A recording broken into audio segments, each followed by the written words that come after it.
जिस तन नू तू रोज सजावे, जिस तन नू तू रोज सजावे, बन सुबन्ने कपड़े पावे, मन सुमने कपड़े पावे, ताई के मानिशा रोज नहावे, करके मारेशा रोज नहावे। जगत में कोई न परमानेंट, जगत में कोई न परमानेंट, जगत में कोई न परमानेंट, जगत में कोई न परमानेंट।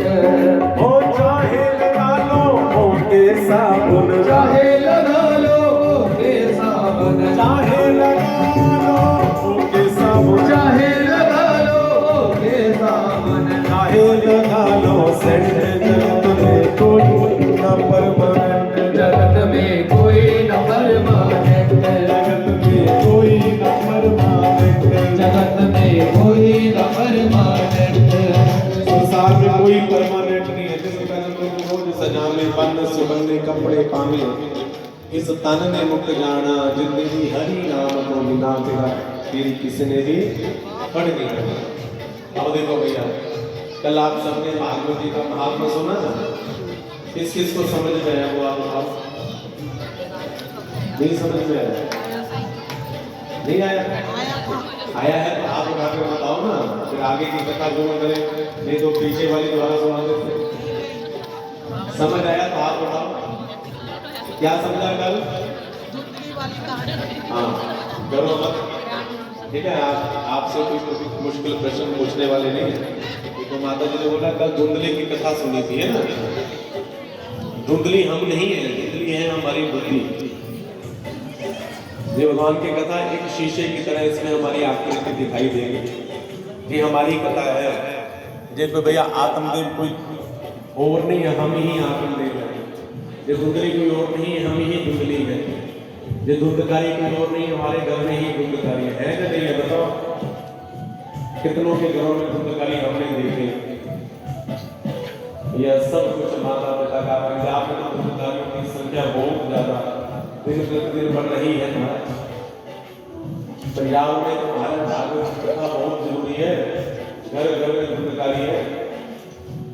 गोकर्म बहुत कम है लेकिन धुंधकारी ज्यादा है। इसलिए इस कथा को ये मत समझना कि हमारा कोई सतयुग में आत्मदेव, कोई गोकर्ण, कोई धुंधकारी थे। ये सब कुछ हम ही में है।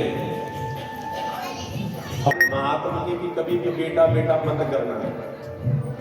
अगर आपका कल्याण होना हो ना, तो आपकी बेटी भी को माता जी पीछे जो घूम करके बैठी हुई है, माता जी उधर क्या है होती है,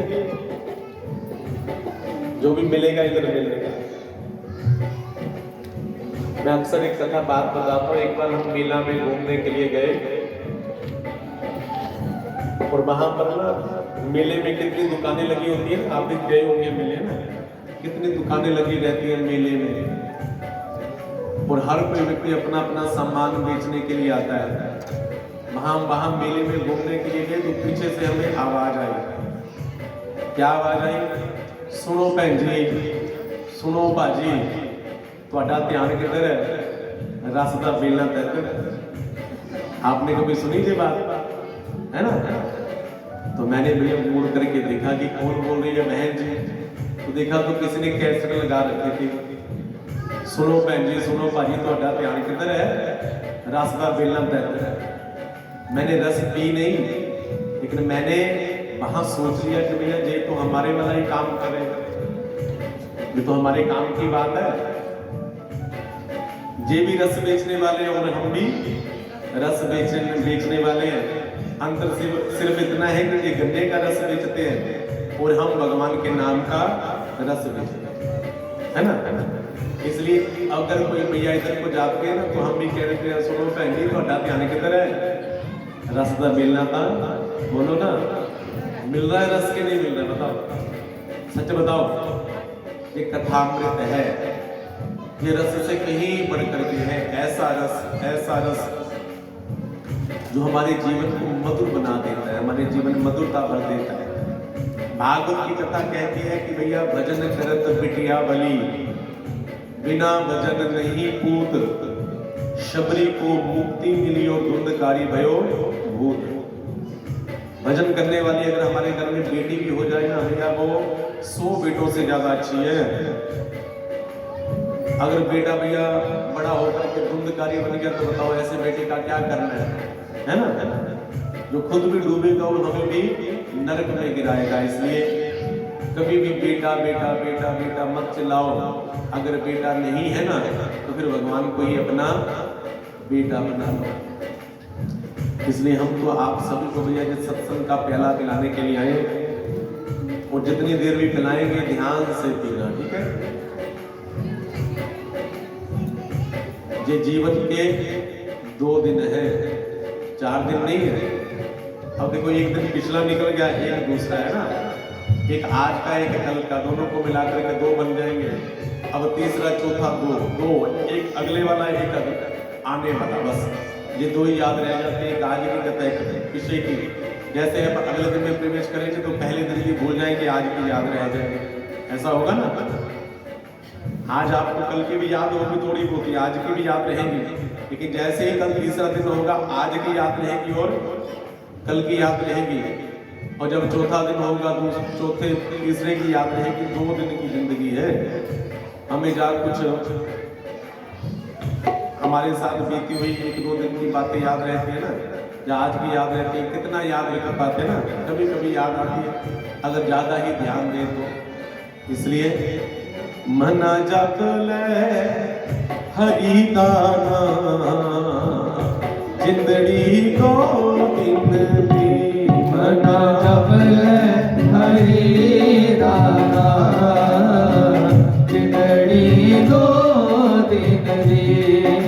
नाम नाम जप ले कम तेरे आऊंगा, राम राम जप ले कम तेरे आऊंगा। जपदिया फंदिया तो तेनू ये छोड़ाऊंगा, जपदिया फंदिया तो तेनू ये छोड़ाऊंगा।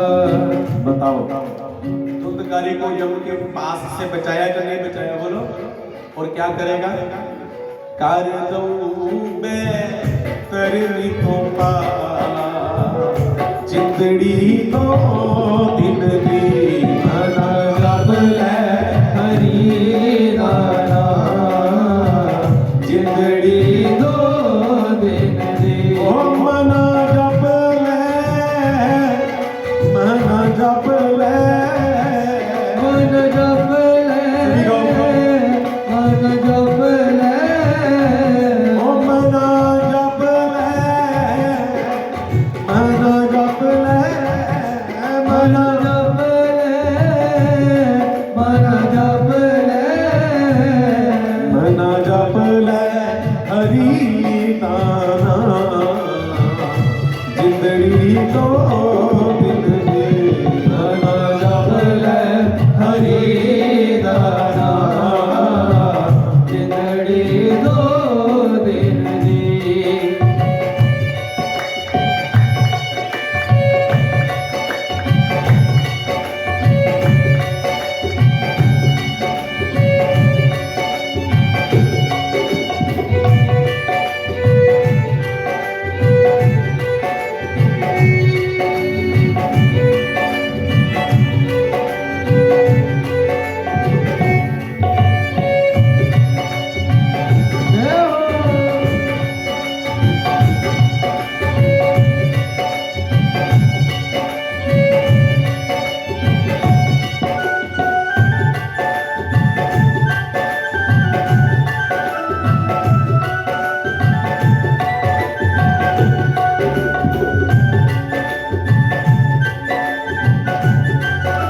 श्री राम जय राम जय जय राम, श्री राम जय राम जय जय राम, श्री राम जय राम जय जय राम, श्री राम जय राम जय जय राम, ओ श्री राम जय राम जय जय राम, श्री राम जय राम जय जय राम, श्री राम जय राम जय जय राम, श्री राम जय राम जय जय राम, श्री राम जय राम जय जय राम, श्री राम जय राम जय जय राम, श्री राम जय राम जय जय राम, श्री राम जय राम जय जय राम, श्री राम जय राम जय जय राम, श्री राम जय राम जय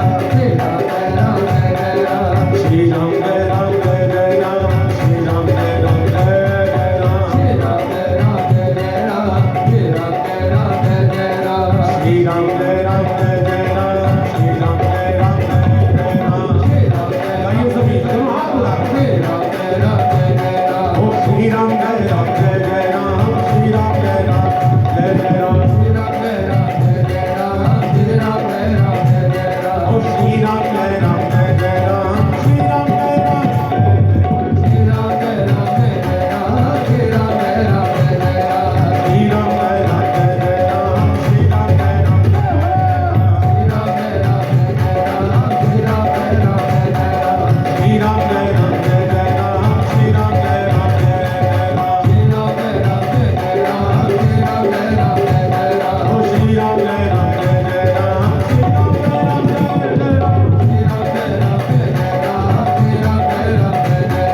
श्री राम जय राम जय जय राम, श्री राम जय राम जय जय राम, श्री राम जय राम जय जय राम, श्री राम जय राम जय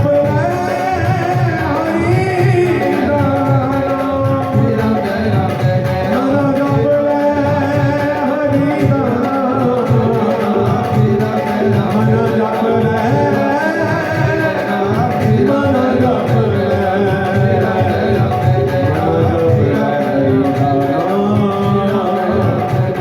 जिंदड़ी तो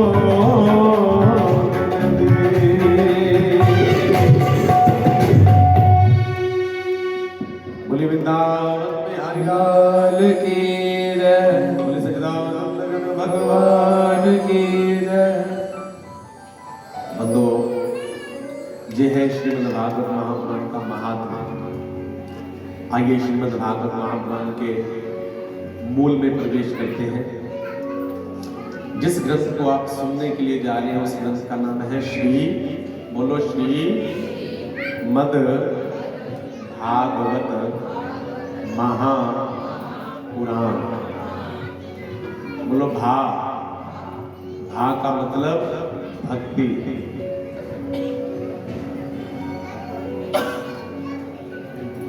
भा का मतलब भक्ति की प्राप्ति होती है। ग का मतलब ज्ञान, ग का मतलब, भा का मतलब भक्ति, ग का मतलब ज्ञान। उसके बाद व का मतलब वैराग्य, वैराग्य।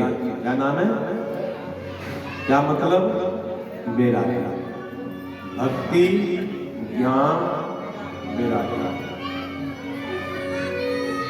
उसके बाद अंत में क्या आता है?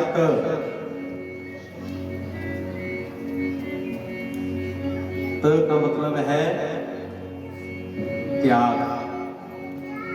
त का मतलब त्याग। कल मैंने आपसे कहा था कि महाराज अगर भगवान से जुड़ना है तो इतना सा उपाय है कि संसार से टूट जाओ।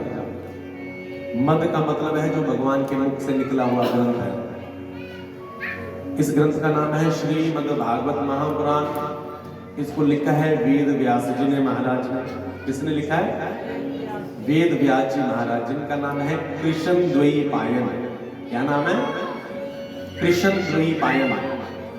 लेकिन इन्होंने वेद का व्यास किया। व्यास का मतलब होता है विस्तार करना, यानी बच्चों को थोड़ा शांत करना, जिनके भी है बोलो। व्यास का मतलब होता है विस्तार करना। कृष्ण द्वैपायन पाएंगे ने वेद का विस्तार किया, तो नाम पड़ गया वेद व्यास। श्रीमद् भागवत महापुराण में 12 स्कंद हैं। कितने स्कंद हैं? थोड़ा ऊंची बोलो। 12 स्कंद। इसमें 365 अध्याय हैं। कितने अध्याय हैं?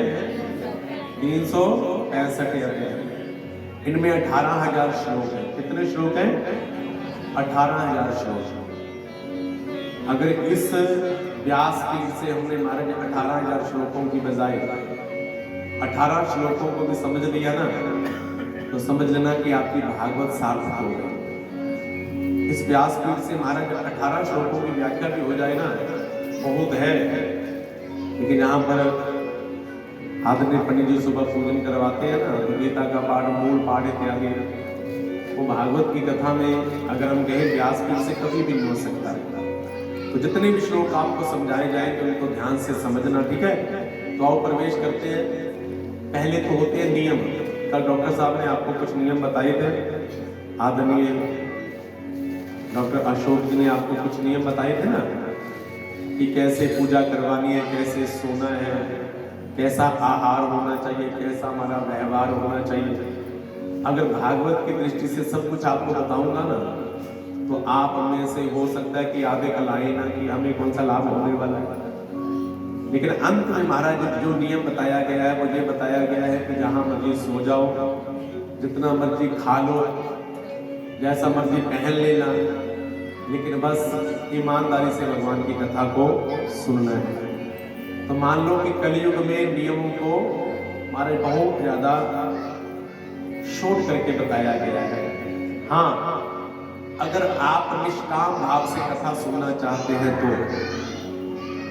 निष्काम का मतलब ये नहीं है कि आपको कुछ मिलेगा नहीं, मिला सब मिलेगा सब कुछ, लेकिन उसका केवल इतना सा अर्थ है कि अगर आप अब कुछ संकल्प लेकर के बैठे हैं ना, तो फिर आपको वो सारे के सारे नियम जो है वो भैया फॉलो करने पड़ेंगे। अगर उनकी कामना है तो भागवत जी के नियम पंडित जी से पूछ लेना, जब पढ़ लेना भागवत जी में, तो उसके अनुसार ही चलना। प्रेम से जय श्री राधे। जय श्री राधे। तो सभी हाथ जोड़ो, श्री भागवत जी के प्रथम श्लोक में महाराज भगवान को प्रणाम करते हैं। तो सभी मेरे साथ गाओ, सत्यम परम धीमहि, सत्यम परम धीमहि, सत्यम परम धीमहि। आपने किसको प्रणाम किया? सत्य को। किसको प्रणाम किया? सत्य को। कहा कि किस सत्य को प्रणाम किया? तो कहा कि जन्माद्यस्य जतोऽपि आदितरत चार्थे स्वविज्ञ स्वराट। वो सत्य महाराज जो जन्म नहीं लेता, वो परमात्मा को हमने प्रणाम किया जो जन्म मरण से महाराज मुक्त है, लेकिन बिना जन्म लिए ही महाराज को पूरे के पूरे संसार में व्याप्त है, जो बिना जन्म लिए ही हमारा संसार का हर एक काम करता है।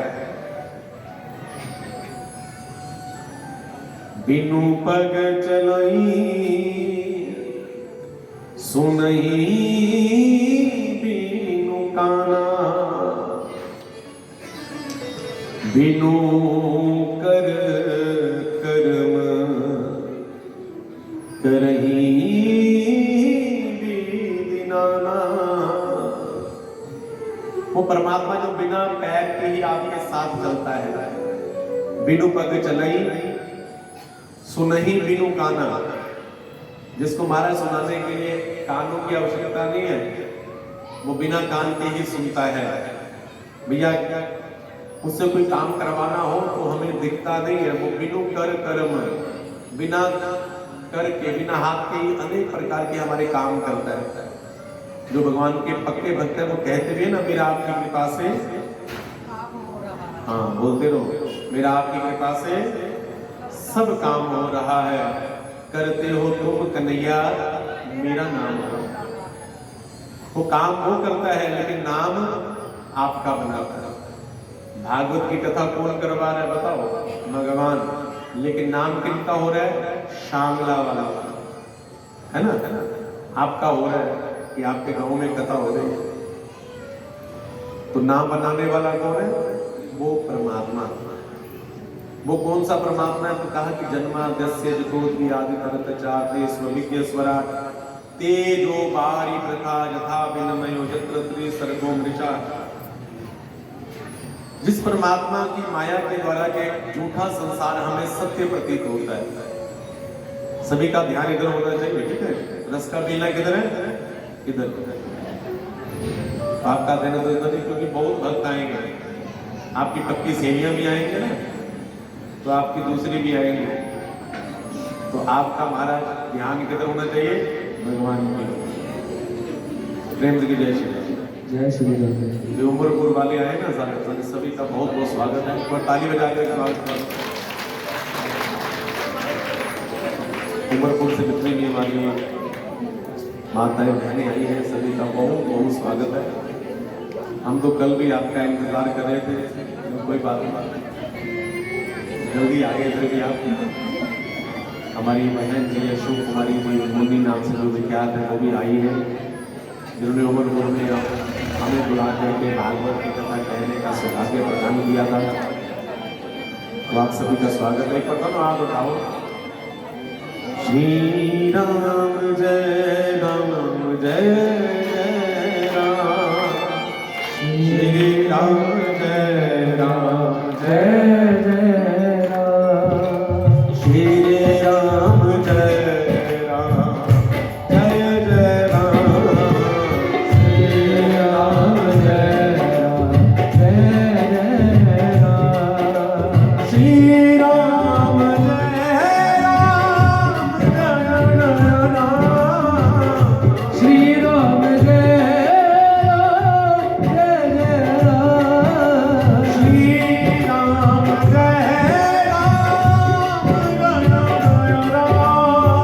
श्री राम जय राम जय जय राम, श्री राम जय राम जय जय राम, श्री राम जय राम जय जय राम।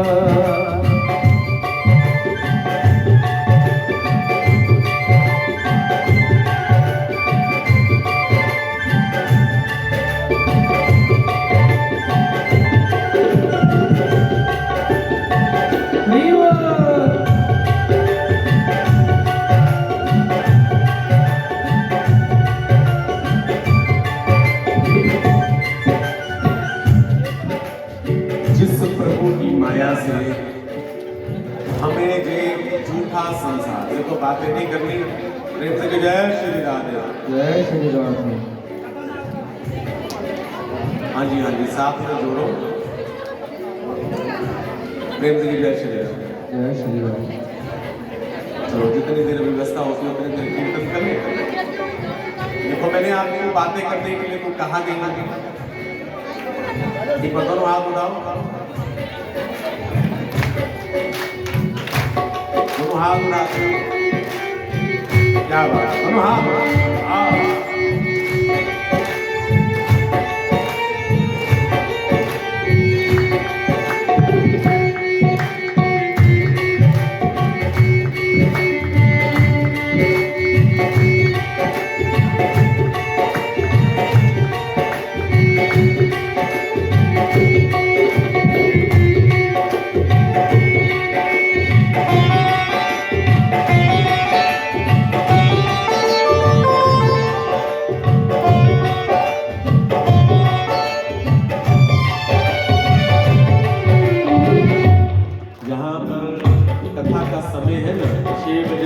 रात्रि 10 बजे तक, है ना। आज कथा विलंब से शुरू हुई, आप भी विलंब से आए, आप भी विलंब से आए, है ना। तो इसका मतलब ये है कि जब हमारे गांव में कथा होगा तो हम सभी को उत्साह होना चाहिए ना। इन सहेलियों से तो आप मिलती रहते हैं, लेकिन भगवान से कभी कभी मिलना होता है ना, कभी कभी होता है ना। इसलिए दोनों हाथ उठा करके कह दो, अखियाँ हरि दर्शन की प्यासी अखियाँ हरि दर्शन की प्यासी देखा हूँ चाहत कमल नयन को देखा हूँ चाहत कमल को निस दिन रहते उदासी निस दिन रहते उदासी अखियाँ हरि दर्शन की प्यासी अखियाँ हरि दर्शन की प्यासी। और आज हम दूसरी जगह कथा करें। सुबह कथा आम में चल रही है। मुंगेरिया के पास एक बहुत बड़ा गांव है। क्षमा करना, आप ही के गांव आप ही के शहर का नाम ले लिया। ये मान और चब्बेवाल के बीच में एक बहुत सुंदर गांव है आम। आपने नाम सुना होगा। वहां पर मां भामेश्वरी देवी का बड़ा सुंदर मंदिर है। और उस गांव में भोले बाबा का एक बहुत प्राचीन मंदिर है। जितने भी भोले बाबा के मंदिर है महाराज के होने से थोड़े से ऊपर होंगे, लेकिन एकमात्र मंदिर वो है इस पंजाब में मैंने देखा भैया, जिसका दर्शन करने के लिए 10 फुट नीचे जाना पड़ता है। 10 फुट नीचे महाराज सीढ़ियां उतर के जाना पड़ता है। उस गांव के हमने 11 दिन महाप्रभु की कथा कही थी और आज हमने जाना था वहां पर, लेकिन भोले बाबा ने बुलाया नहीं। निकले के लिए आके यहाँ पहुंचना था, वहां जन्म था भगवान का, तो विलंब हो गया। हम भोले बाबा की याद आए, लेकिन भोले बाबा तो हमारे साथ ही हैं, लेकिन हमारी प्यास होनी चाहिए भगवान से मिलने की। ओ शंकर प्रभु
व्यथा को भगवान की कथा ही दूर कर सकती है। हम कुछ भी नहीं कर सकते, जो कुछ करता है वो परमात्मा ही करता है। कण कण में भगवान है। यही श्रीमद् भागवत महापुराण के प्रथम श्लोक का अर्थ है महाराज। तेजो वारी प्रथा यथा विन्मयो यत्र त्रिसर्गो मृषा। जो मृषा संसार, जो झूठा संसार हमें सत्य प्रतीत होता है और जो सच्चा प्रतीत नहीं, अगर सत्य को प्रणाम कर लिया तो सबको प्रणाम कर लिया, क्योंकि शिव को कहो सत्यम शिवम सुंदरम। शिव के साथ भी सत्य जुड़ा हुआ है ना। अगर हम कहें कि भैया राम जी की बात करें तो भैया अंत में लोग कहते हैं राम नाम ही, राम जी के साथ सत्य जुड़ा हुआ है ना। जब हम अपने भगवान श्री कृष्ण का ध्यान करते हैं तो क्या कहते हैं, सच्चिदानंद रूपाय। तो बताओ हमारे कन्हैया के साथ में सत्य जुड़ा हुआ है कि नहीं जुड़ा हुआ है ना। जब हम मैया के दरबार में आरती उतारते हैं तो मैया की, तो मैया के साथ में सत्य जुड़ा हुआ है ना। मैया से क्या कहते हैं, जय अम्बे गौरी तुमको सदा ही ध्यावित हरि ब्रह्मा शिव जी। अगर हरि का, हर का अस्तित्व सत्य से जुड़ा हुआ है तो हमारी मैया भी तो सत्य से जुड़ी हुई है। इसलिए महाराज अगर सत्य को प्रणाम कर लिया तो सबको प्रणाम कर लिया। ये तो गोस्वामी तुलसीदास जी ने जब रामायण लिखी ना, राम कथा जब भी आप श्रवण करो, आपने सुनी होगी, तो महाराज उसमें 2 दिन तो लोगों को प्रणाम करने में निकल जाते हैं, देवताओं को प्रणाम करने में निकल जाते हैं। बंदो प्रथम महीसुर चरना मोह जनित संशय सब हरना। सबको प्रणाम किया, छोड़ा ही नहीं किसी को। महाराज जहां तक कि चुगली सुनने वाले लोगों को भी प्रणाम किया, चुगली करने वाले लोगों को भी प्रणाम किया, चोरों को भी प्रणाम किया, हमारे ठग को भी प्रणाम किया, हर किसी को प्रणाम किया, सबको प्रणाम किया गोस्वामी तुलसीदास जी ने। लेकिन अंत तो गत्वा महाराज कोई बचा ना हो तो इसलिए हाथ जोड़ करके कह दिया कि सिया राममय सब जग जानी करो प्रणाम जोरी दुर्बानी। लेकिन व्यास ने जहां पर केवल और केवल सत्य को प्रणाम किया, सत्य में ही महाराज वो राम है, सत्य में ही वो ईश्वर है, सत्य में ही वो वाहेगुरु है। हमारे सिख भाई भी कहते हैं ना, सतनाम सतनाम बोलो ना वाहेगुरु। किसी भी धर्म को अपना लो, हिंदू धर्म को अपनाओ तो महाराज हम कहते हैं सत्य नारायण है हमारे, है ना। नारायण को हम क्या कहते हैं, सत्य। अगर हम अपने सिख भाइयों की बात कहें तो वो कहते हैं सतनाम वाहेगुरु जी। वो वाहेगुरु को क्या समझते हैं, बोलो सत्य। अगर हम भैया मुस्लिम की बात करें तो मुस्लिम क्या कहते हैं हमारे भाई, वो कहते हैं वो अल्लाह सत्य है। वो अल्लाह को क्या कहते हैं, सत्य कहते हैं ना। अगर हम अपने क्रिश्चियन भाइयों की बात करें तो वो क्या कहते हैं, वो कहते हैं भैया गॉड इज वन। वो परमात्मा को बोलो भैया, अपने गॉड को, अपने जिसको क्या बोलते हैं कि वही सत्य है। तो सभी किसको प्रणाम करते हैं, सत्य को। किसको महानता देते हैं, सत्य को। इसलिए आप देखो भैया हमारे श्रीमद् भागवत महापुराण जी ग्रंथ कितना अलौकिक है। इसलिए भागवत का ग्रंथ सभी को पढ़ना चाहिए, हर किसी को। कोई भी कल्याण चाहता है ना, अगर भागवत को पढ़ लेगा तो जितना भागवत मैंने पढ़ा है तो मैं अपनी पूरी बुद्धि के अनुसार कहता हूँ कि अगर भैया कोई भी अन्य धर्म वाला भी भागवत पढ़ लेगा ना तो भैया उसके जीवन के सारे संशय समाप्त हो जाएंगे। उसको सत्य के साथ प्रेम हो जाएगा, उसको सत्य का पता चल जाएगा वास्तव में सत्य है क्या। ये इज्जत मान शोहरत भैया ये सत्य नहीं है। नाथ परैणी ना मां बंदिया, नाथ परैणी ना छां बंदिया, नाथ परैणी ना छां बंदिया, नाथ परैणी ना छां बंदिया, ना प्यो रहना ना मां बंदिया, ना प्यो रहना ना मां बंदिया। हर शैने आखिर मुक जाना, हर शैने आखिर मुक जाना, हर शैने आखिर मुक जाना, हर शैने आखिर मुक जाना। एक रहना रब दा नाम तेरा, एक रहना रब दा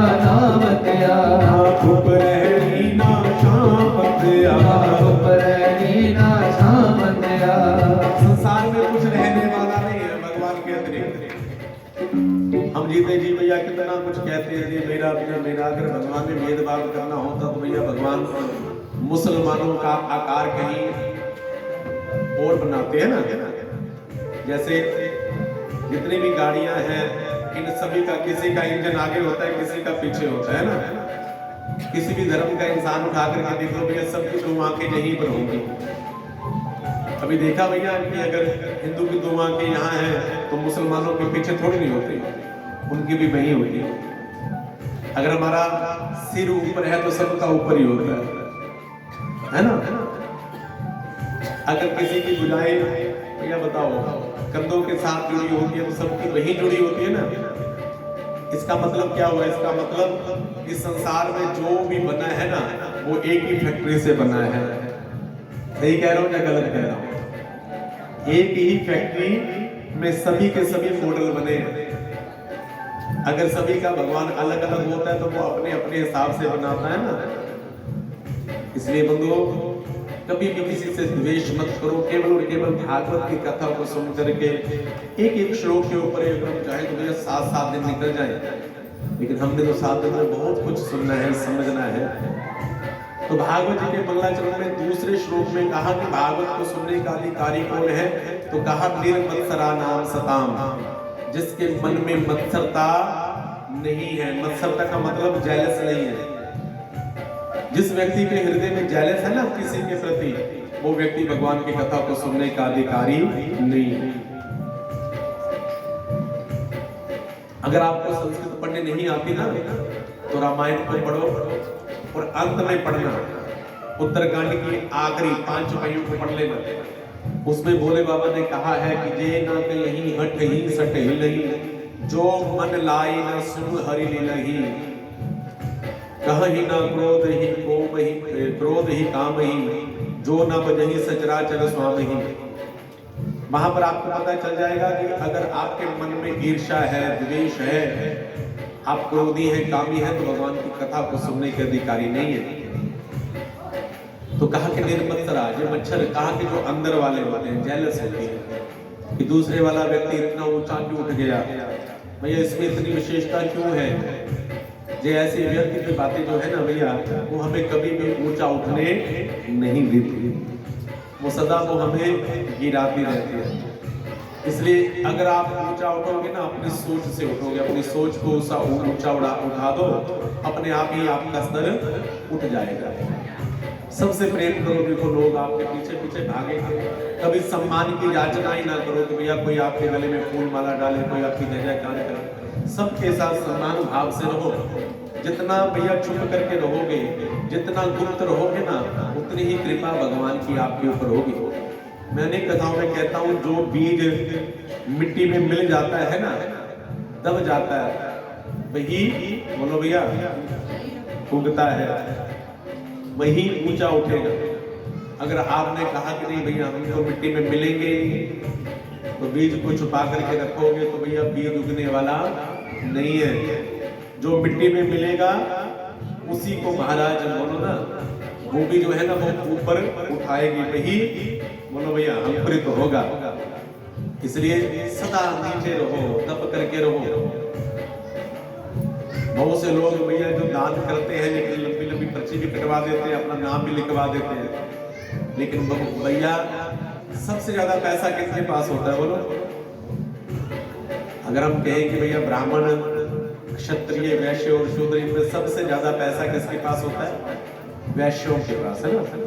जो गुप्ता होते हैं उनके पास होता है ना, जो अग्रवाल समाज के है ना, बनिए होते हैं, पैसा उनके पास होता है ना। उनको क्या कहते हैं? गुप्ता। क्या बोलते हैं? थोड़ा ऊंची बोलो। आप में से कोई गुप्ता बैठा है? गुप्ता नहीं है? चलो कोई बात नहीं, हमारे होशियारपुर में बहुत, मैं मिला दूंगा आपको। गुप्ता का मतलब जो अपने धन को गुप्त करके रखे है ना, वो ज्यादा दिखावा नहीं करते, उनके पास पैसा बहुत होता है। ये गुप्ता पता कौन बनते हैं? जो भैया गुप्त दान देने वाले होते हैं, उनको भगवान फिर अगले जन्म में बनिए बनाते हैं, वो गुप्ता बनते हैं। भगवान कृपा करते हैं, जितना भैया ज्यादा दान करोगे ना, दान करो। हमारे ये कहते थे ना पुराने बुजुर्ग, भैया एक हाथ से दान करो दूसरे को पता ही ना चले, फिर आपके दान का आपको फल मिलेगा। अगर आपने कह दिया मैंने तो महाराज 500 रुपए की पर्ची कटवाई थी, मेरा तो नाम भी नहीं गाया गया, तो समझ लेना कि आपके ऊपर कृपा होगी, जो आपका नाम भगवान ने गुप्त कर दिया। इसका मतलब भगवान आपके ऊपर कृपा करने वाले हैं। अब एक बात बताओ, सच्चे मन से बताना, आपने 5100 रुपए की पर्ची कटवा दी भगवान की कथा में, है ना? ठीक है, आपका नाम भी ले दिया, आपका सम्मान भी हो गया, फूल माला भी पड़ गई, सब कुछ हो गया, जो आप चाहते हैं सब कुछ हो गया। लेकिन ईमानदारी से बताना, अपने हृदय से अपनी आत्मा में झांक करके, जो आपने 5100 रुपए दिया वो किसकी कृपा से दिया? बोलो। भगवान की कृपा से ना। अगर भगवान आपको देते ही ना, आपको समर्थवान न बनाते तो आप कहां दे पाते? है ना? जो कुछ भी होता है वो किसकी कृपा से होता है? भगवान की कृपा से। तो फिर हम अपना नाम क्यों कहलवाते हैं? इसलिए जीवन में कभी भी अगर अच्छा काम करो तो भैया भूल जाओ, नेकी कर दरिया में डाल, बहा दो भैया, उसके बदले में हमें कुछ नहीं चाहिए। अच्छा अच्छा काम करते जाओ, दुनिया वाले जितनी आपकी चुगली निंदा करेंगे उतना ही आपके ऊपर भगवान की कृपा होगा। निर्मत्सरा नाम सताम, जिसके अंदर निर्मत्सरता है वो भगवान की कथा का अधिकारी नहीं है। भगवान की कथा का अधिकारी वो है, वही व्यक्ति है भैया जिसके अंदर निर्मत्सरता नहीं है। तीसरे श्लोक में भागवत जी का स्वरूप बताया गया है कि भागवत जी क्या है, तो कहा कि निगम कल्पतरोर गलितम फलम शुक मुखाद मृत्य द्रव्य संयुतम पीबत भागवतम रसमाल्यम मुहुरुका रसिका भूमि भावुका। प्रेम से जय श्री राधे। जय श्री राधे। ये भागवत क्या है? आवाज दीजिए। बोले वृंदावन बिहारी लाल की। भागवत क्या है? तो निगम कल्पतरोर गलितम फलम। निगम किसका नाम है? वेद का। किसका नाम है निगम? वेद, भगवान वेद रूपी वृक्ष का पका हुआ गलितम फल। गलितम फल का मतलब पका हुआ फल है श्रीमद् भागवत महापुराण। देखो ये संस्कृत जो है ना, अगर आप इसके एक एक शब्द को समझेंगे ना समझ में आएगा। कहा कि निगम कल्पतरोर गलितम फलम शुक मुखाद नृत्य द्रव्य संयुतम। ये ऐसा मधुर फल है, मीठा फल है भैया, इसको पियो, पीबत भागवतम। तो कहा कि महाराज फल खाया जाता है, फल पिया थोड़ी नहीं जाता। आपको मैं फल दे दूं और कहूं कि माता जी लो पी लो, तो आप क्या कहोगे कि पंडित जी ये खाया जाएगा? इसने कहा कि महाराज फल खाया जाता है, पिया नहीं जाता। तो कहा कि महाराज खाया तो तब जाए ना अगर इसमें गुठली हो, छिलका हो, कोई गुद्दा हो। इसमें महाराज ना तो जो गुठली है ना छिलका है, इसमें क्या है? तो कहा कि इसमें केवल और केवल अमृत ही अमृत है, इसमें रस ही रस है। अगर आपको रस दिया जाए तो उसको क्या करोगे? बोलो, पियोगे ना? तो कहा कि इसको पियो। तो कहा कि महाराज अगर खट्टा निकला तो गला खराब हो गया तो? आजकल तो वायरल चल रहा है ना, गला जल्दी खराब हो रहा है। अगर खट्टा हमने ये रस पी लिया तो कहा कि बड़ा मीठा है, बड़ा मीठा है, हमारा पियो तो सही।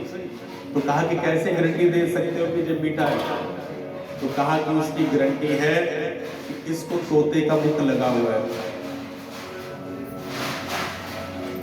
निगम कल्पतरोर गलितम फलम शुक मुखाद मृत्य द्रव्य संयुतम। किसने चोंच लगाई हुई है? तोते ने। कोई छोटे मोटे तोते ने चोंच नहीं लगाई, ये महाराज शुकदेव रूपी तोते का इसमें मुख लगा है। और आप सभी माताएं जानती है ना कि तोते का मुख जिसमें लग जाता है वो बताओ खट्टा होता है या मीठा होता है? बोलो, मीठा होता है ना। हम तो अपने बच्चों को जानबूझ करके तोते का जूठा फल खिलाते हैं, बेटा खा, तोते की तरह रट्टा लगाने लग जाएगा और फल भी बड़ा मीठा है। शुक मुखाद मृत्य द्रव्य संयुतम पीबत भागवतम रसमाल्यम मुहुरुका रसिका विवाह कहा।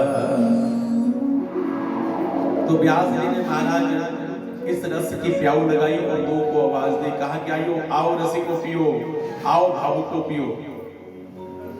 किसने कहा कि महाराज क्या कोई तीसरा पीने का अधिकारी नहीं, आप रसिक और भावुकों को आवाज दे दे करके बुला रहे हैं और कोई कथा सुनने का अधिकारी नहीं है। तो कहा था अधिकारी तो है, कोई भी आकर के पी ले, लेकिन लाभ रसिक और भावुकों को ही होगा। जैसे हमने बाहर एक प्याऊ लगाई, प्याऊ का मतलब समझते हो, शवील। आपने अपने घर से जल भरा, टब में भर करके ऊपर टेंट लगा करके भैया टेबल रख करके, भैया ये जो खड़खड़ हो रही है इसको थोड़ी देर शांत कर दो, जब कार्य बाद में भी हो जाएगा, इनको जरा शांत करो। प्रेम से जय श्री राम। जय श्री राम। आपसे बस यही निवेदन है कि जो भी व्यवस्था बनानी है, चाहे कथा से पहले बना करके रखो, चाहे कथा के बाद में बनाओ। भगवान की कथा में बस कथा ही होनी चाहिए, उसमें किसी प्रकार की व्यथा नहीं होनी चाहिए, क्योंकि हम आपसे और कुछ भी नहीं मांगते, बस एक सिस्टम मांगते हैं, भगवान की कथा की मर्यादा मांगते हैं। भैया बंद कर दो, हाथ जोड़ दो, मेरी तरफ से निवेदन कर दो, एकदम बंद कर दो, शांत। प्रेम से जय श्री राम। जय श्री राम। सारी व्यवस्थाएं जरूरी है, लेकिन हम तो वैसे रात्रि के समय देखो पूरे का पूरा दिन खाली है, सारी व्यवस्था बनाओ। प्रेम से जय श्री राम। जय श्री राम।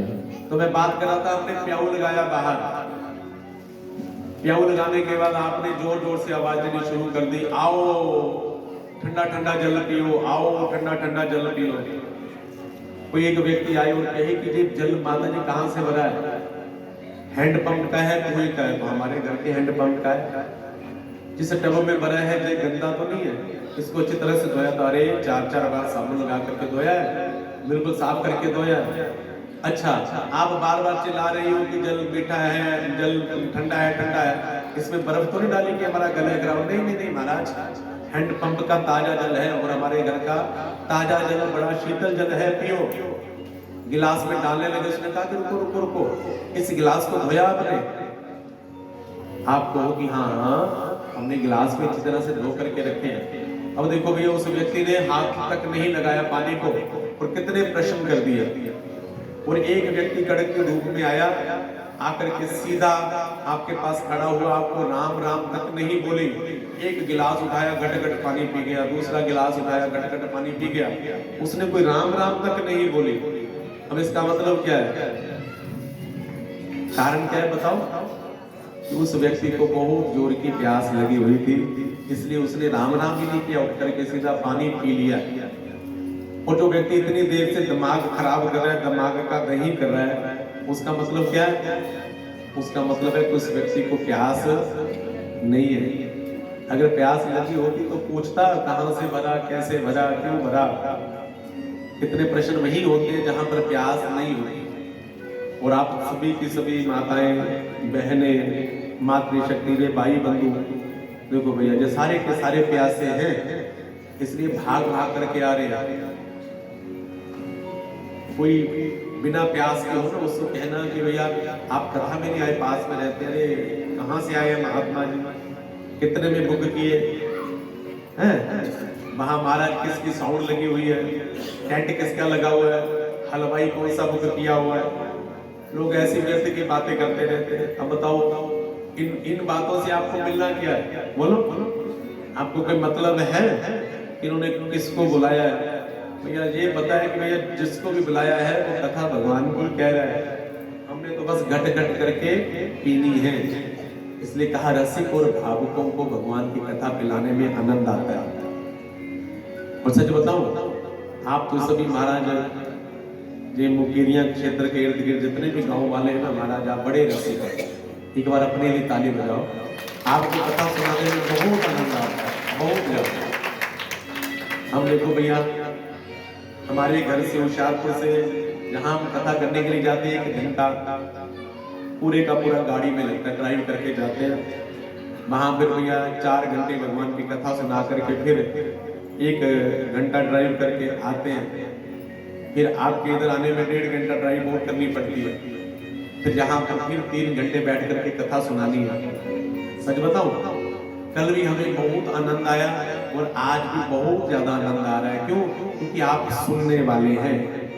और जहां पर व्यक्ति सुनने वाले हो ना, श्रोता सुनने वाले हो, तो जो वक्ता होता है उसे अपनी सारी की सारी थकावट, सारी की सारी परेशानी वो अपनी भूल जाता है। फिर वहां पे पता है कि महाराज सुनने वाले अब यहाँ तो मेरे प्यारे की घटघट कथा ही चलेगी, इसलिए आपको कथा सुनाने में बड़ा आनंद आता है। जब भी इधर आते हैं ना तो हमें बहुत अच्छा लगता है। सबसे पहले हम उमरपुर में आए, फिर हम धनोया में आए, आपके शांगला में आए, यहाँ पर आपके खानपुर में संजीव जी के यहाँ एक दो बार आए, अलीपुर में भी एक बार हम माता रानी का जागरण करने के लिए आए थे। तो हमें इधर आकर के बड़ा आनंद आता है, क्योंकि सुनने वाले जहाँ पर होते हैं वहाँ पर सुनाने में बड़ा अच्छा आता है। इसका मतलब ये नहीं कि अन्य स्थानों पर सुनने वाले नहीं है, भाव में भी बहुत अच्छे हैं। गढ़शंकर में हर जगह जहाँ पर भी जाते हैं भक्त सुनने वाले हैं। और मुझे लगता है कि मेरे ऊपर तो ठाकुर जी की विशेष कृपा है, जहाँ पर भी कथा कहते हैं वहाँ पर सुनने वाले बड़े अच्छे होते हैं। क्योंकि सबसे ज्यादा जरूरी है भगवान की कथा में मर्यादा। कथा चाहे थोड़ी सी कम हो जाए, लेकिन मर्यादा का पालन जरूर होना चाहिए। अगर मर्यादा नहीं होगी ना तो फिर भगवान प्रसन्न नहीं होते। भगवान को मैनेजमेंट बड़ी अच्छी लगती है। देखो भगवान ने कितनी सुंदर मैनेजमेंट बनाई हुई है ना। सुबह हमारे सूर्य नारायण निकलते हैं, रात को चंद्रमा निकलते हैं, और सूर्य नारायण भगवान ऐसे स्थान पर भगवान ने फिट किए हुए कि महाराज हम सबको प्रकाश भी मिलता है, ऊर्जा भी मिलती है, हमारे कपड़े भी सुखा देते हैं ना। आप कभी कभी हिसाब लगा करके देखा करो। इन बातों को ज्यादातर आजकल मैं कथा में कहता नहीं हूँ, क्योंकि अगर इन बातों के ऊपर ज्यादा प्रकाश डाला जाए ना तो फिर भगवान की कथा अधूरी रह जाती है। पहले मैं इन बातों के ऊपर बहुत जोर देता था। कभी विचार करके देखो, अगर सूर्य नारायण भगवान थोड़ा सा नीचे और भगवान फिट कर देते तो हम सभी जल जाते। अगर थोड़ा सा ऊपर फिट कर देते तो महाराज हम सभी के यहाँ बर्फ जम जाती। जुग सहस्र जो जन पर भानु, लियो ताहि मधुर फल जानू। हमारे इन ग्रंथों में महाराज सूर्य नारायण भगवान की जो दूरी है वो बता रखी है। अगर इससे 10-12 किलोमीटर में सूर्य नारायण भगवान आगे ऊपर नीचे होते ना तो महाराज बहुत ज्यादा दिक्कत होनी थी। भगवान ने मैनेज किया हुआ है सब कुछ, है ना। भगवान ने पर्वत एक स्थान पर बनाए हुए हैं, समुद्र कहीं बनाया हुआ है, हमारे लिए कितनी समतल भूमि दे रखी है। ये किसकी मैनेजमेंट है बताओ भैया? भगवान की है ना। फिर ऐसे प्रभु की कथा में फिर हमें भी तो मैनेजमेंट का पालन करना चाहिए या नहीं, है ना। क्योंकि कमी कभी भी नहीं आएगी, कमी होती है हमारी सोच की। जहां पर भी भगवान की कथा करवानी ना, एक बार दृढ़ संकल्प लेकर के सच्चे मन से लग जाना, देखना फिर कैसे भगवान की कृपा बरसती है। जिस शांगला में पहली बार कथा हो रही है और मुझे अपने कन्हैया के ऊपर पूर्ण विश्वास है, अगर हम ईमानदारी से कथा कहेंगे ना, अगर आप ईमानदारी से कथा सुनोगे तो मेरे ठाकुर जी हर साल शांगला में आएंगे। फिर एक साल भी शांगला में गैप नहीं होगा। इसमें केवल हमारी ईमानदारी और आपकी ईमानदारी होनी चाहिए। अगर हमने अपने स्वार्थ के लिए कथा कहनी शुरू कर दी तो गारंटी नहीं है, अगर आप अपने स्वार्थ के लिए कथा को सुनोगे तो गारंटी नहीं है। तो निगम कल्प तरोर गलितम फलम शुक मुखाद नृत्य द्रव्य संयुतम पीबत पियो भागवतम रसमाल्यम मुहुरुका रसिका भुवि भावकः। बोली राजा रामचंद्र महाराज की जय। नेमी शारण्य क्षेत्र में 88,000 शौनकादि सूत जी से कथा सुन रहे हैं, और उन्होंने सूत जी के लिए ना 6 प्रश्न लिख करके रख लिए कि महाराज हम बार बार आपको डिस्टर्ब नहीं करेंगे।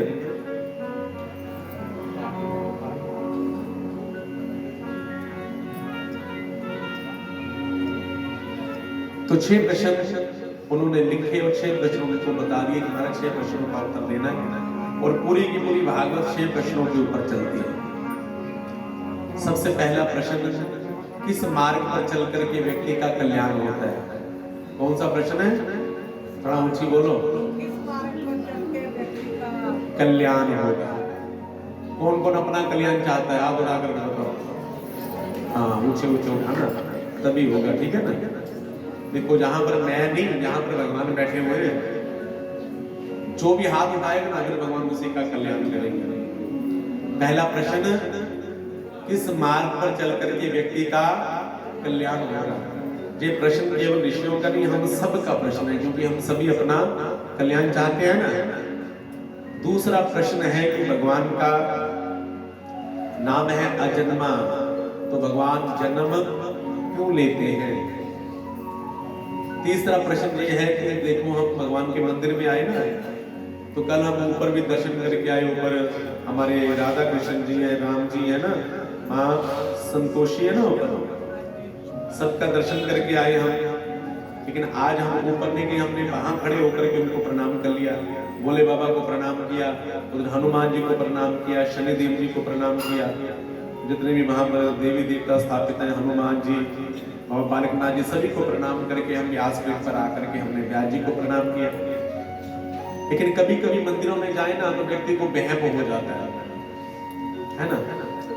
जैसे मैंने आपको बात बताई कि मैं जाना चाहता था लेकिन जा नहीं पाया, इसका मतलब ये थोड़ी नहीं है कि भोले बाबा मेरे से नाराज हो जाएंगे, तो मैंने भोले बाबा को यही याद कर लिया। लेकिन कभी कभी होता है, व्यक्ति सोचता है कि अरे मैं तो भगवान के मंदिर में गया नहीं, भगवान कहीं नाराज ना हो जाए। आप अपने घर जाकर के सोए, आपने कहा कि अरे अरे अरे हमने तो ऊपर संतोषी माता को प्रणाम ही नहीं किया, तो आप उसी बात से परेशान हो जाओगे कि हम ऊपर नहीं गए तो कहीं संतोषी माता हमसे नाराज ही ना हो जाए। हमने ऊपर जाकर के कन्हैया को प्रणाम नहीं किया तो वो कहीं हमसे नाराज ही ना हो जाए। ये भी बातें होती ना हमारे मन में। तो जहां पर कहा कि पूजा किसकी करनी चाहिए, छोड़नी किसकी चाहिए। चौथा प्रश्न किया कि अगर भगवान अवतार लेते हैं तो भगवान के कितने अवतार हुए। पांचवा प्रश्न किया कि भगवान कि जो भी कथा आप हमें सुनाए उसे सार सार सुनाए, जो भी सुनाए शुरू करें उसे एकदम पल्ले हमारे पड़ जाए। और छठा प्रश्न किया, ब्रूहि योगेश्वरे कृष्णे ब्रह्मणे ब्रह्म बर्मणि स्वाम काष्ठा मधुरूपेते धर्मं कं शरणं गता। पहला छठा प्रश्न किया कि महाराज ब्रूहि योगेश्वरे कृष्ण, हमने सुना है कि भगवान जब भी दरगाह पर आते हैं किस लिए आते हैं, धर्म की स्थापना के लिए। जब जब हुई धर्म की हानि बाढ़ी असुर अधम अभिमानी, तब तब प्रभु दरी विविध शरीरा हर कृपा निधि सज्जन पीड़ा। तब तब भगवान अपने सज्जनों की पीड़ा का हरण करने के लिए प्रकट होते हैं। और द्वापर युग में भगवान धर्म की स्थापना के लिए कृष्ण बनकर के आए। ब्रूहि योगेश्वरे कृष्णे ब्रूहि योगेश्वरे कृष्णे ब्रह्मणे ब्रह्म बर्मणि स्वाम काष्ठामदनोपेते। भगवान ने धर्म की स्थापना की, महाभारत का युद्ध करवाया पांडवों के द्वारा, धर्म की स्थापना करवा करके भगवान अपने धाम को चले गए।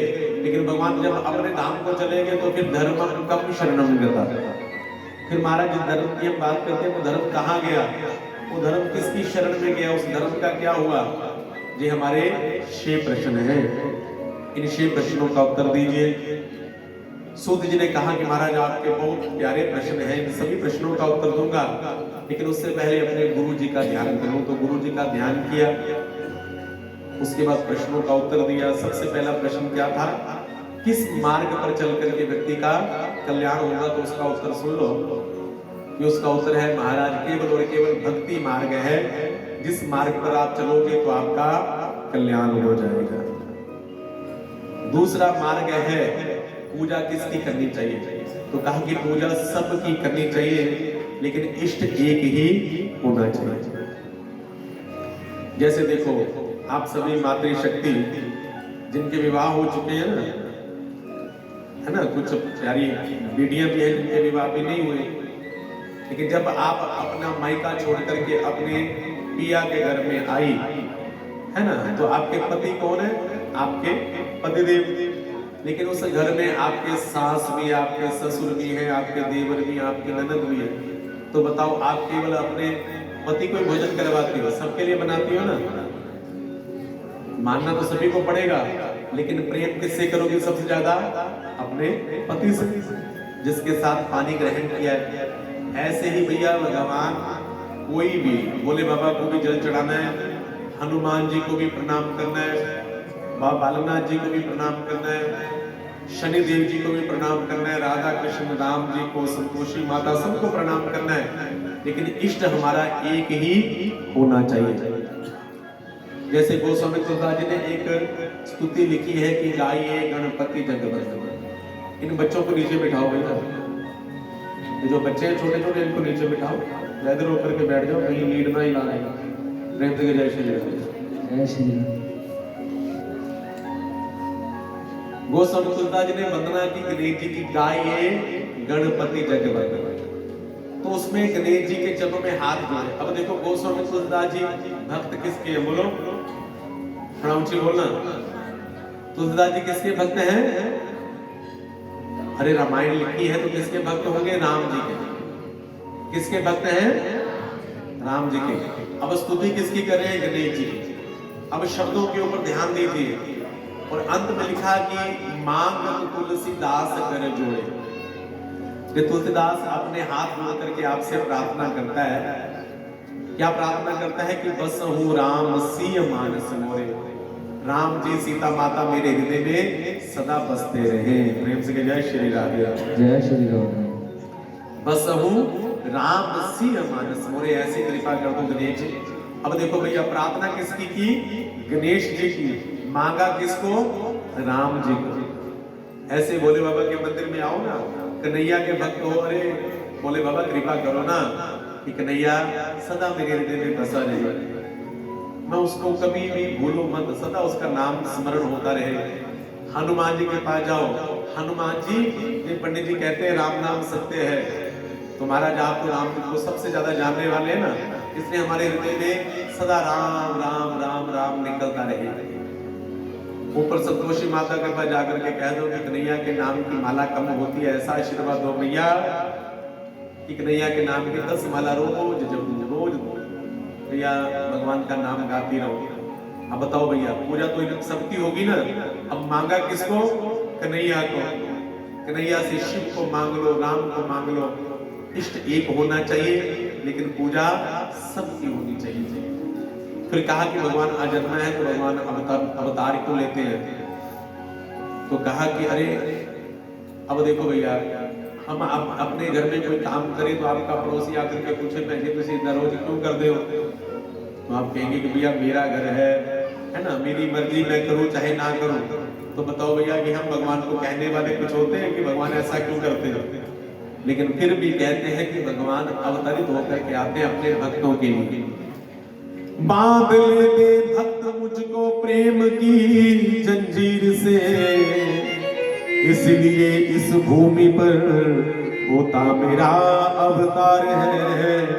भाव का भूखा हूं मैं और भाव ही बस सार है। मेरे भक्त मुझे प्यार की जंजीर से बांध लेते हैं, इसलिए इस भूमि पर मेरा अवतार होता है। अब भगवान को क्या जरूरत पड़ी है भैया शांगला में आने की, है ना, क्योंकि शांगला वालों ने प्यार से बांध लिया भगवान को। अब देखो भैया, भगवान को अगर बांधा है तो भगवान कृपा कर रहे हैं ना।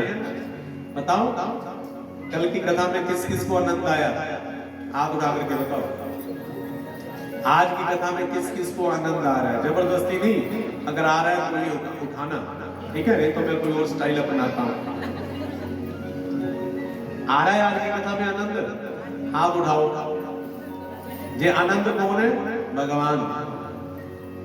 अगर आनंद आ रहा है तो इसका मतलब भगवान ही है, भगवान ही आपके आसपास में बैठे हुए हैं। हो सकता है कि शक्ल बदल के आ गए,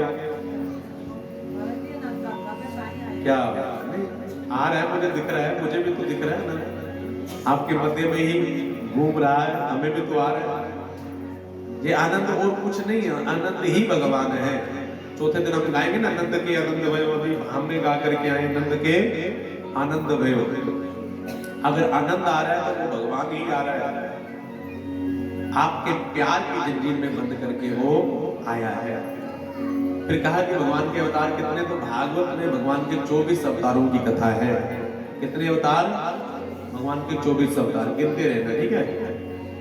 1 से लेकर के 24वें अवतार तक, लेकिन 24वां अवतार भगवान का भी होना बाकी है, जिनका नाम है कल्कि अवतार। पहला अवतार अभी थोड़ी देर में शुरू हो जाएंगे, तो गिनते रहना। 24 अवतारों की कथा है। तो कहा कि धर्मम तम शरणम गता, तो कहा कि भगवान कहीं नहीं गए।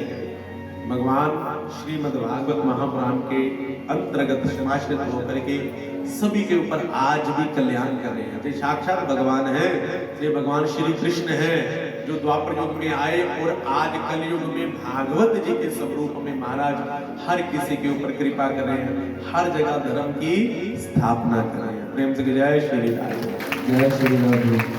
इसलिए जय श्रीमद् भागवत महापुराण मेरे ठाकुर जी का भाव में स्वरूप है। इसको कोई पुस्तक मत समझना, कोई ग्रंथ मत समझना, ये साक्षात कन्हैया है। इनको आप जो भी निवेदन करना चाहते हैं ना, कीजिए। कमल का फूल ला करके चढ़ाइए, है ना, कलियों का फूल ला करके चढ़ाइए, तुलसी दल ला करके चढ़ाइए। देखना फिर कितनी कृपा बरसती। आपको लगेगा कि हमने वास्तव में भगवान का पूजन कर लिया, हमने वास्तव में भगवान के चरणों को प्रणाम किया। करके तो देख, तार नाल तार को मिला के देख ले, आएगा जवाब तार पाके देख ले। एक बार करके देखना, मैं तो थ्योरी समझा रहा हूँ, आप प्रैक्टिकल करके देखना। ये साक्षात बिहारी जी है। तो कहा कि मैं अपने गुरुदेव को प्रणाम कर लूं। ऋषियों ने कहा कि महाराज आपके गुरुदेव कौन है? तो कहा कि यम ब्रजंत मनुपेतम पेत कृत्यम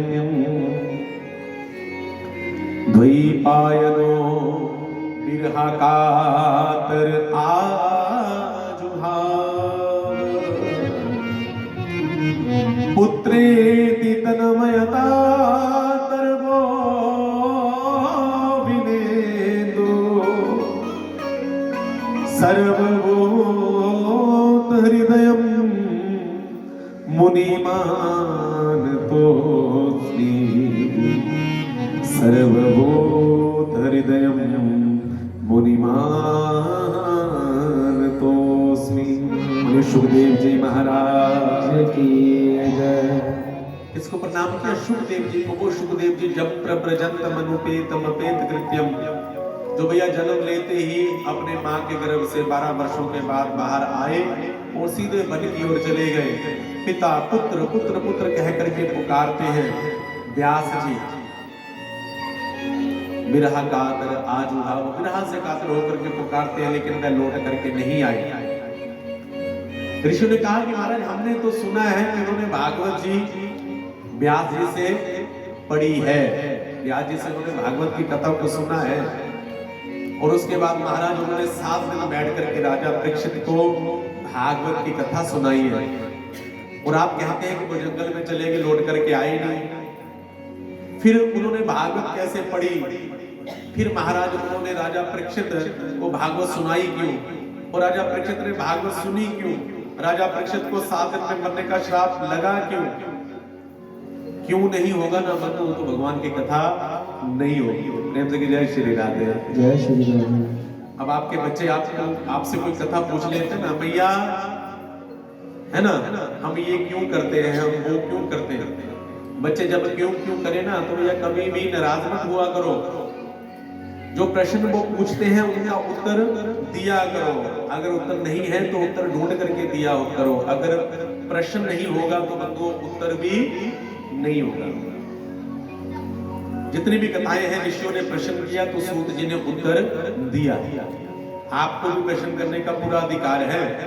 अगर आपके मन में कोई शंका हो तो आप पर्ची पर लिख करके महाराज पंडित जी को आकर के दे सकते हैं। पंडित जी हमारे पास करेंगे। अगर भैया बीच में समय हुआ तो पूर्ण प्रश्नों का भी उत्तर दिया जाएगा। इसलिए भागवत की कथा में हर कोई व्यक्ति प्रश्न करने का अधिकारी है। तो शुकदेव जी के जन्म की कथा सुनाई कि महाराज ये शुकदेव जी कोई साधारण तोता नहीं है। जी महाराज गोकुल धाम में, ऊपर गोलोक धाम है ना, गोलोक धाम में कौन रहते हैं? हमारे भगवान श्री कृष्ण। साथ में कौन विराजती है? हमारी श्री राधा रानी। तो गोलोक धाम में महाराज राधा रानी के पालतू तोता है कौन? सुखदेव जी। और राधा रानी सुखदेव से कहती है कि शुक, तुम्हें एक काम करना है। क्या? तो कहा कि तू ऐसा कर, इस दरहा के ऊपर जा, पृथ्वी के ऊपर जा, और वहां जाकर के कृष्ण कृष्ण कृष्ण कृष्ण कृष्ण गा। हंसा कृष्ण कृष्ण कहना जब तक रहना। उठाओ जरा दोनों हाथ, जब तक रहना है तब तक कृष्ण कृष्ण कृष्ण ही गाना है। दोनों हाथ उठा करके कहा,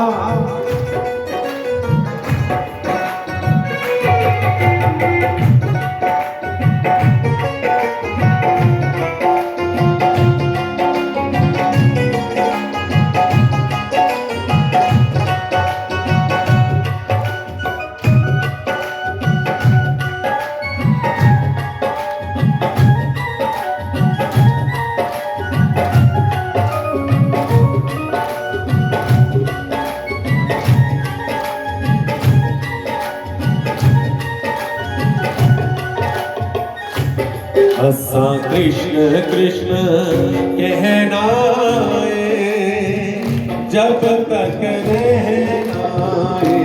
हंसा कृष्ण कृष्ण कहना जब तक रहना। ओ मेरे आगे भी कृष्ण, मेरे पीछे भी कृष्ण, मेरे आगे कृष्ण, मेरे पीछे कृष्ण, मेरे बारे भी कृष्ण, मेरे आगे भी कृष्ण, मेरे बारे भी कृष्ण। संग संग रहना, संग संग रहना। और हाथ उड़ा करके जब तक रहना। कृष्ण कृष्ण कहना जब तक रहना। सुखदेव जी ने कहा कि ना, सुखदेव जी ने कहा कि ना किशोरी जी, हमें इस तरह के ऊपर नहीं जाना। महाराज इस तरह के ऊपर जो चला जाता है वो भगवान की माया से, बोलो ना, विमोहित हो जाता है, पकड़ लेती है माया। दुनिया से मैं हारा तो आया तेरे पास, दुनिया से मैं हारा तो आया तेरे पास। और जहाँ पे भी जो हारा कहाँ जाऊँगा सरकार, जहाँ पे भी जो हारा कहाँ जाऊँगा सरकार। दुनिया से मैं हारा तो आया तेरे पास, दुनिया से मैं आया तो आया तेरे पास। और जहाँ पे भी जो हारा कहाँ जाऊँगा सरकार, यहाँ पे भी जो हारा कहाँ जाऊँगा सरकार। हमारे बीच में परम श्रद्धेय राधा स्मरणीय महाराज अविनाश दास जी महाराज पधारे हैं। एक बार ताली में जाकर के स्वागत करो महाराज। संत समागम हरि कथा, तुलसी दुर्लभ लोए, सुत धारा और लक्ष्मी, पापी के भी होए। क्या बात है, बहुत बहुत स्वागत महाराज आपका। जो आज भगवान की कथा में देखो महाराज, आज कितना मेरे लिए बहुत सौभाग्य की बात है कि आज भगवान की कथा भी मिल गई और संतों का समागम भी मिल गया।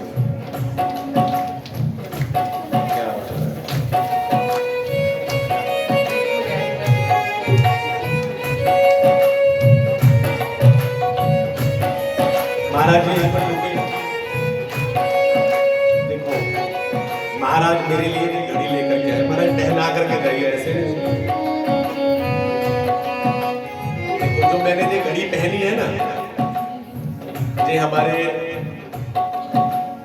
छोटे जो साहिबजादे हमारे माधव जी उन्होंने हमें उपहार में दे दी और आज देखो महाराज संतों से भी घड़ी ही उपहार में मिली है एक बार, क्योंकि घड़ी व्यक्ति की अगर संत पहना देना तो व्यक्ति की अगर घड़ी ही सुधर जाए तो महाराज इससे बड़ा और कोई सौभाग्य नहीं है।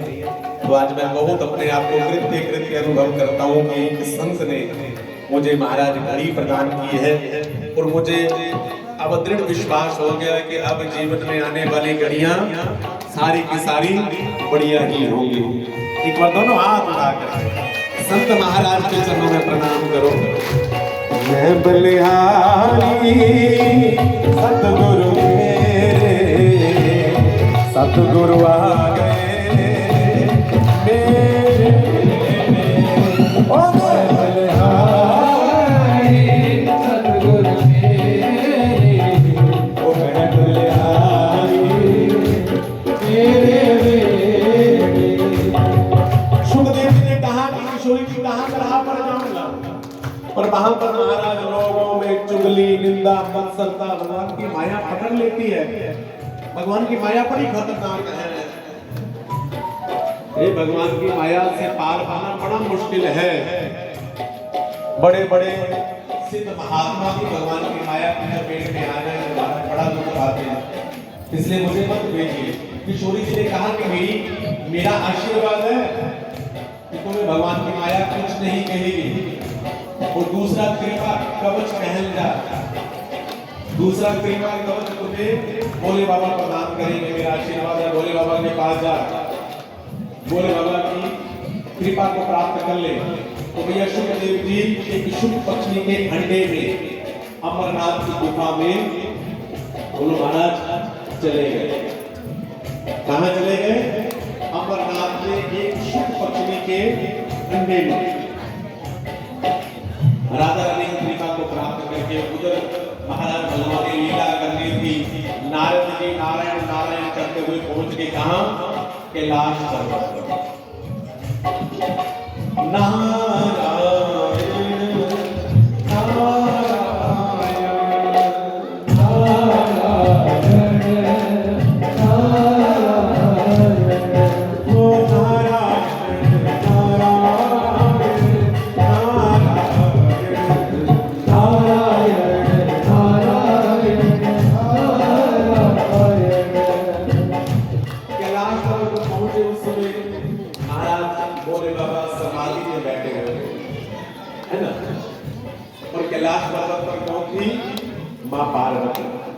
पार्वती ने देखा कौन आया है?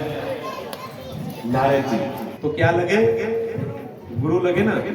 अब जब गुरु आए घर में तो क्या होना चाहिए? जो अभी हमने महाराज का स्वागत किया ना, दोनों हाथ उठा करके मैया ने स्वागत किया। कैसे स्वागत किया? जैसे हमने किया।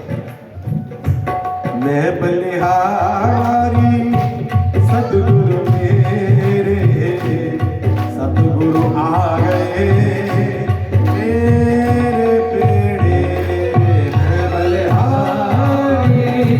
सतगुरु मेरे, सतगुरु आए मेरे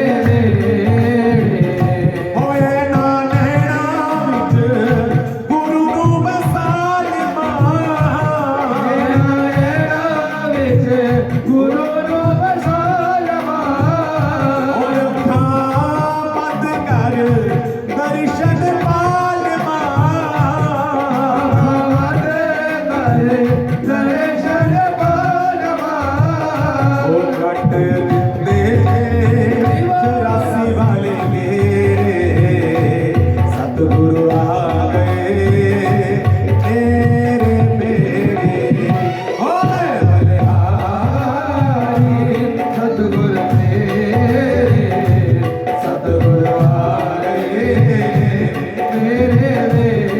अरे गुरुदेव कितनी कृपा की महाराज, आप कितने दिनों के बाद आए?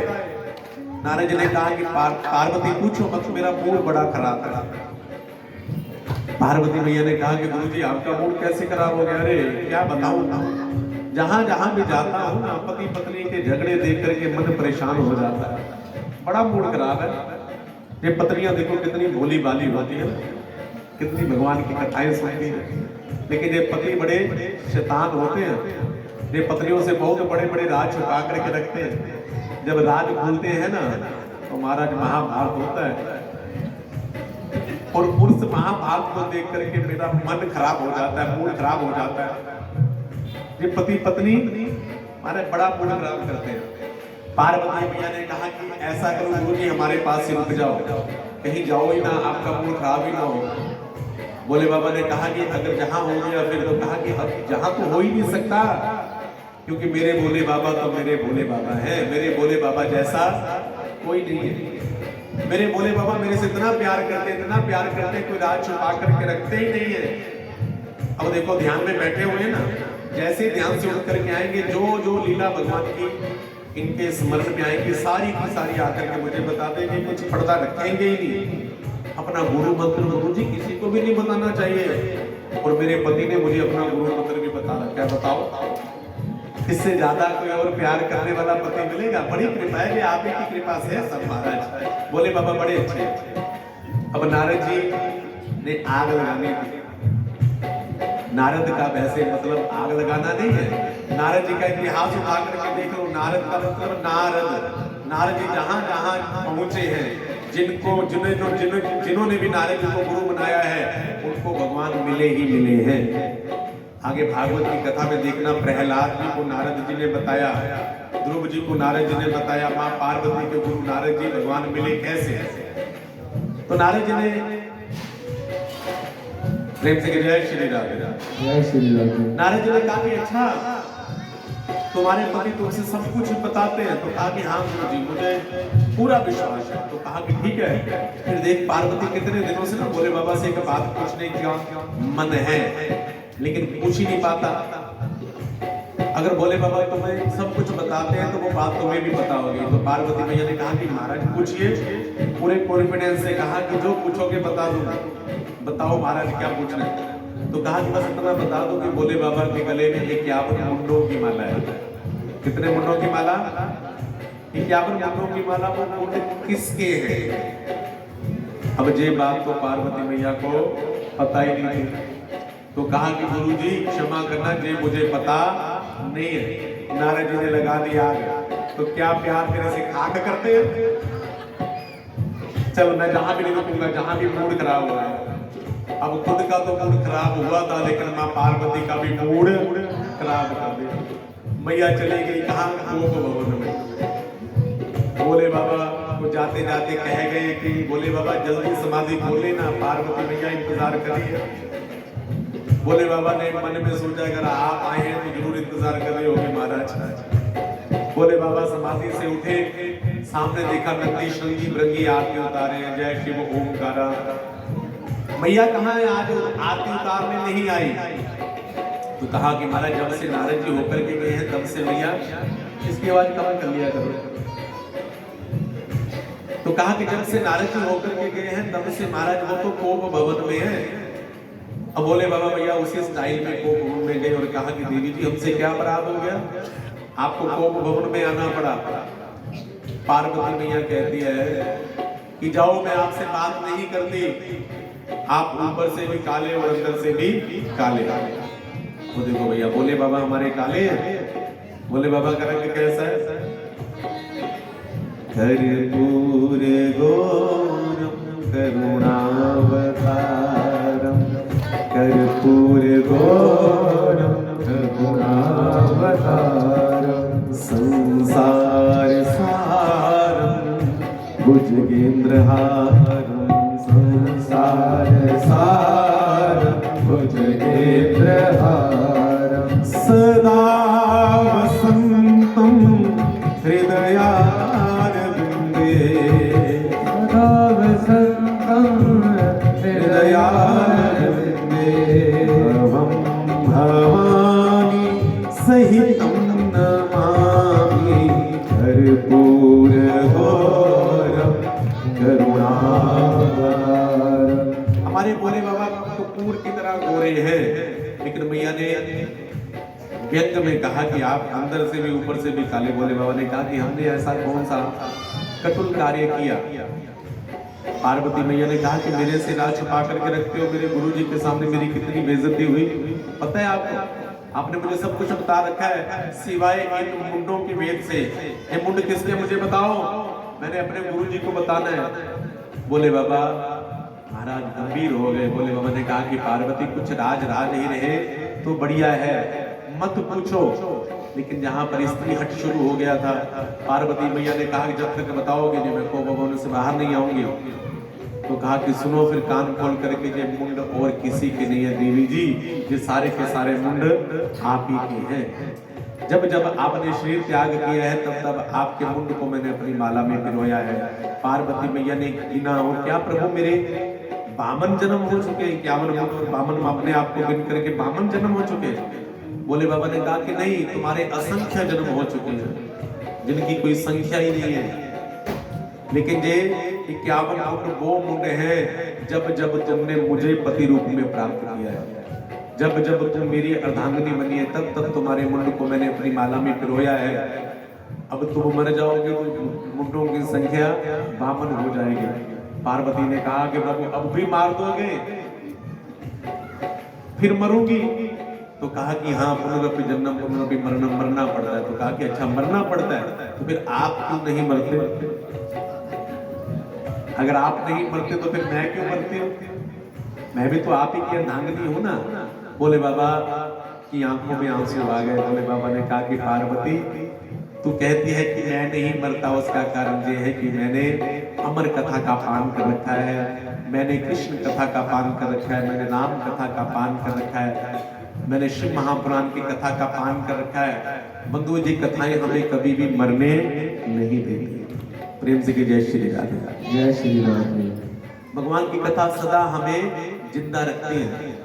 जितने भी संत महात्माओं के नाम आप ग्रंथों में सुनते हो, पढ़ते हो, कि आपको क्या मरने देगी बताओ? ये शांगला वालों को मरने देगी कथा? हम भाग में लगातार 7वीं कथा कर रहे हैं। 7वीं कथा हर वर्ष महाराज चतुर्दशी तिथि तक महाकथा होती है। और वहां पर पहले सबसे पहले कथा करवाने वाले एक भक्त थे जिनका नाम था भक्त दर्शन जी। उन्होंने अपने गांव वालों से कहा कि ऐसे हम सबको गांव में अपनी महाराज सती मैया के मंदिर में भागवत की कथा करवानी चाहिए। तो महाराज उन्होंने आज से 7 वर्ष पूर्व हमें बुला करके कथा करवाई। पहली बार किसी और ने की थी, दूसरी बार हमें बुलाया। तो हमने उनको कथा सुनाई तो वो सामने बैठ करके कथा सुनते थे। लेकिन तीसरी कथा में महाराज वो गोविंदाय नमः हो गया, उनका शरीर छूट गया। लेकिन आज भी उनकी फोटो वहां पर रखी जाती है और आज भी उनका नाम गाया जाता है। और देखो जहां पर भी उनका नाम गाया जाएगा, इसे कहते हैं महाराज अगर भगवान से जुड़ गए, राम की कथा से जुड़ गए, कृष्ण की कथा से जुड़ गए तो बंधुओं अमर हो जाओगे। इसलिए इन्हीं कथाओं का नाम है अमर कथा, नाम कथा, तो कोई और कथा नहीं है। आप सोचते होंगे पता नहीं कौन सी कथा सुनाई थी, भैया यही कथा सुनाई थी। भोले बाबा ने कहा कि पार्वती तुम्हारे मन में आज मेरे राम के लिए स्नेह उत्पन्न हुआ है, तो चलो उंगली पकड़ करके ले गए कहां? कैलाश पर्वत पर।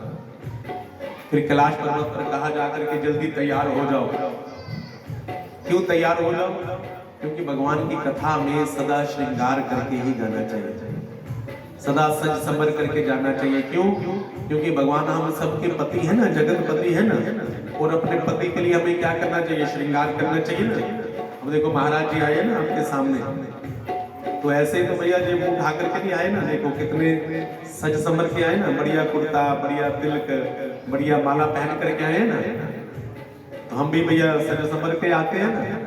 तो भगवान की कथा में लोग ऐसे मुंह ढा करके चले जाते हैं, लेकिन भगवान की कथा में सज करके जाओ, संवर करके जाओ। सजना है मुझे सजना के लिए, नहीं तो मुझे मेरी बात का बुरा मत मानना, और ना ही मेरा उद्देश्य कोई और है। नहीं तो आजकल भैया हम अपने घरों में तो ऐसी की ऐसी बन करके रहती हैं, लेकिन बाजार जाती है तो सज संवर करके जाती है। घर में हमारे पतियों के लिए तो हमारे लिए समय नहीं है, लेकिन हम खुद अनुमान, मेरी बात को कहीं दूसरे जगह मत लेकर के जाना। आप सारी की सारी मेरी बहनें तुल्य है, ठीक है, मेरी माँ तुल्य है, लेकिन आपस में हम बैठ करके चर्चा कर रहे हैं। अपने घर में अपने पतियों के लिए सज संवर करके रहिए, और भगवान की कथा में सदा सज करके आइए, क्योंकि जैसा हमारा स्वरूप होगा ना, भगवान फिर कृपा भी वैसी करेंगे। क्योंकि हम भगवान के लिए कुछ करें, भगवान के लिए सजे, तो भगवान को अच्छा लगेगा कि नहीं लगेगा? बोलो। जब अपने पतियों के लिए जब विवाह होता है तो हम कितना श्रृंगार करती हैं, ये गहना है नहीं। तो अगर मेरी बात आपको गलत लग रही है ना, तो किसी भी मंदिर में चले जाना, माँ दुर्गा के मंदिर में, तो मैया ने 16 श्रृंगार किए होते या नहीं किए होते? बताओ।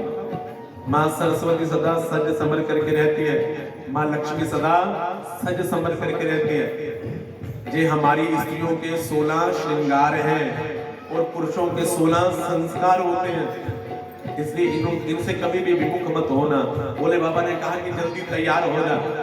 पार्वती मैया को अच्छी तरह से तैयार करवाया भोले बाबा ने, फिर हाथ पकड़ करके ले गए कहाँ? अमरनाथ। अमरनाथ की गुफा में भोले बाबा ने जितने भी जीव जंतु थे सारे के सारे उड़ा दिए। उड़ाने के बाद एक आसन बिछाया और देखा महाराज वहां पर एक शुक पक्षी कांडा था, जिसमें कौन थे?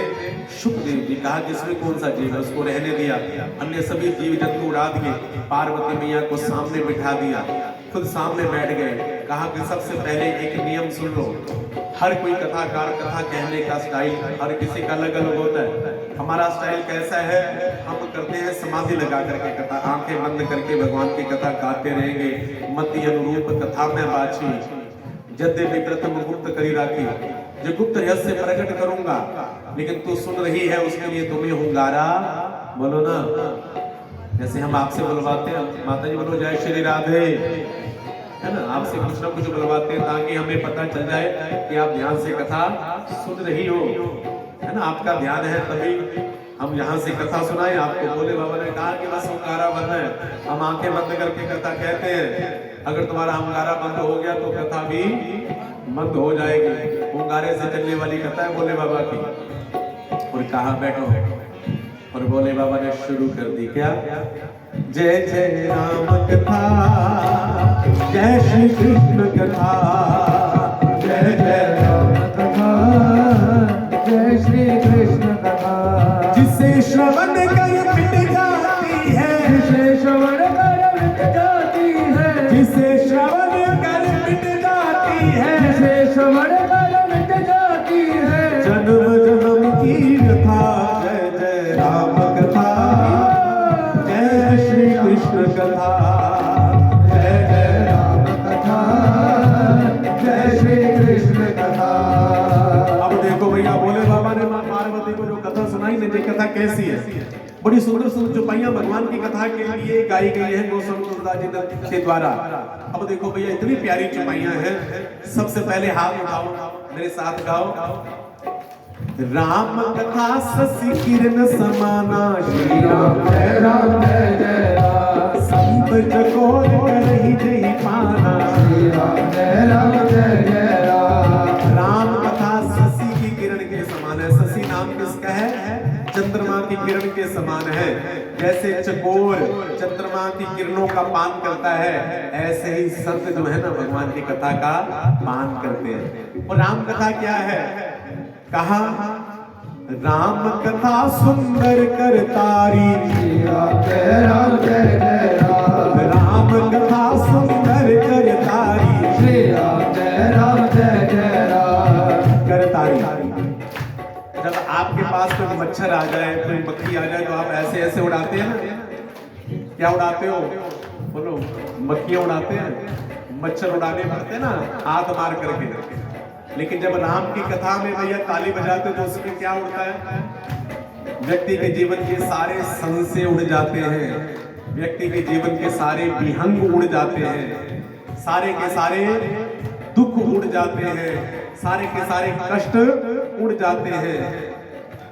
राम कथा सुंदर कर तारी, श्री राम जय जय राम। वो संशय विहंग उड़ान हारी, श्री राम जय जय राम। वो तेरा भी सब दुख भागेगा, तेरा भी सब दुख भागेगा, तेरा भी सब दुख भागेगा, तेरा भी सब दुख भागेगा। पार्वती गर्ज था। जय जय राम कथा, जय श्री कृष्ण कथा, जय जय राम कथा,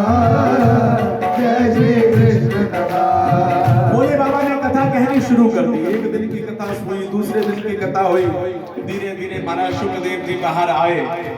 सुखदेव जी ने भी बड़ा आनंद लिया भगवान की कथा का, गदगद हो गए। वाह वाह वाह वाह वाह, बोले बाबा कितनी सुंदर कथा बाजते हैं। अब देखो भैया, आपको हमारे जैसे, है ना, हमारे जैसे टूटी फूटी वाणी वाले भैया कथा वाचक की कथा भी इतना आनंद दे रही है ना। आप सबको हमारे टूटी फूटी वाणी आनंद दे रही है। आप राग देवता अगर दे रही है ना। अब ये आप अनुमान लगाओ कि भैया जिसको बोले बाबा स्वयं कथा सुना रहे हो उसको कितना आनंद आ रहा है ना। सुखदेव जी को बड़ा आनंद आ रहा था, वाह। लेकिन माँ पार्वती को नींद आ रही थी। सुखदेव जी को आनंद आ रहा था और पार्वती मैया को नींद आ रही थी। पार्वती भैया आवासियां लेने लगी। सुखदेव जी ने कहा कि अगर मैया सोगी ना तो भैया हमारी कथा अधूरी रह जाएगी। तोते की विशेषता होती है, तोता बहुत जल्दी बोलना सीख लेता है। भैया जैसे ही पार्वती मैया को गहरी निद्रा में प्रवेश हो गया तो भैया माँ पार्वती के स्थान पर सुखदेव जी ने हुंगारा भरना शुरू कर दिया और भगवान की कथा चलती रही। जय जय राम कथा, जय श्री कृष्ण कथा, जय जय राम कथा, जय श्री कृष्ण कथा। ओम मंगल भवन अमंगल हारी, श्री राम जय राम, प्रभु दशरथ अजर बिहारी। श्री राम जय राम। ओ एह कलिकाल ना सालन पूजा, श्री राम जय राम। ओ योग यज्ञ जप तप व्रत पूजा। श्री राम जय राम। ओ तेरा भी सब दुख भागेगा, तेरा भी सब दुख भागेगा, तेरा भी सब मोह भागेगा, तेरा भी सब मोह भागेगा। पार्वती गर्ज था, जय जय राम कथा, जय श्री कृष्ण कथा, जय जय राम कथा, जय श्री कृष्ण कथा। ओ जय जय राम कथा, जय श्री कृष्ण कथा। जय जय राम कथा, जय श्री कृष्ण कथा। भोले बाबा ने 7 दिन की कथा सुनाई और कथा सुनाने के बाद भोले बाबा ने जोर से जयकारा लगाया। बोलिए वृंदावन बिहारी लाल की जय, श्रीमद् भागवत महापुराण की जय। अब इतनी जोर से जयकारा लगे तो भैया पड़ोसी की भी नींद खुल जाए ना। वहां तो सामने बैठी थी माँ पार्वती, आंख खुली। अब तीसरे दिन की कथा के विषय में पूछती है कि महाराज इससे आगे क्या हुआ। तब आप उससे आगे तो भगवान का जन्म भी हो गया, गोवर्धन लीला भी हो गई, भगवान का विवाह भी हो गया और कथा का विश्राम भी हो गया। अब तो जयकारा लगाने के बाद हमने रुमाला चढ़ाना है और तू 3 दिन की पुरानी कथा पूछ रही है पार्वती, क्यों, क्या आगे की कथा समझ में नहीं आई। तो कहा कि महाराज समझ में तो तब आती ना अगर मैं सुनती, मैंने तो सुनी ही नहीं। तो कहा कि तुमने नहीं सुनी तो फिर हुंकारा कौन भर रहा था। बोले बाबा को भैया थोड़ी सी शंका हुई। बोले बाबा खड़े हुए इधर उधर देखने लगे, तभी महाराज शुक पक्षी के उस घोंसले में से उड़े कौन, सुखदेव जी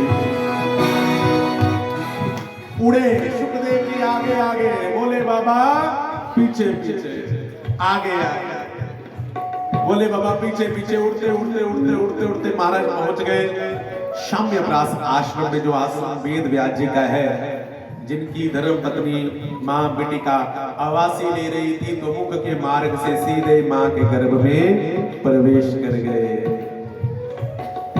अब बोले बाबा पीछे से आए, क्रोध से इधर उधर देखने लगे। व्यास जी ने हाथ जोड़े, महाराज क्या हो गया, आप मेरे आश्रम को आप इतने क्रोध से क्यों देख रहे हो। तो कहा कि महाराज आपके आश्रम में मेरा एक शत्रु आया है।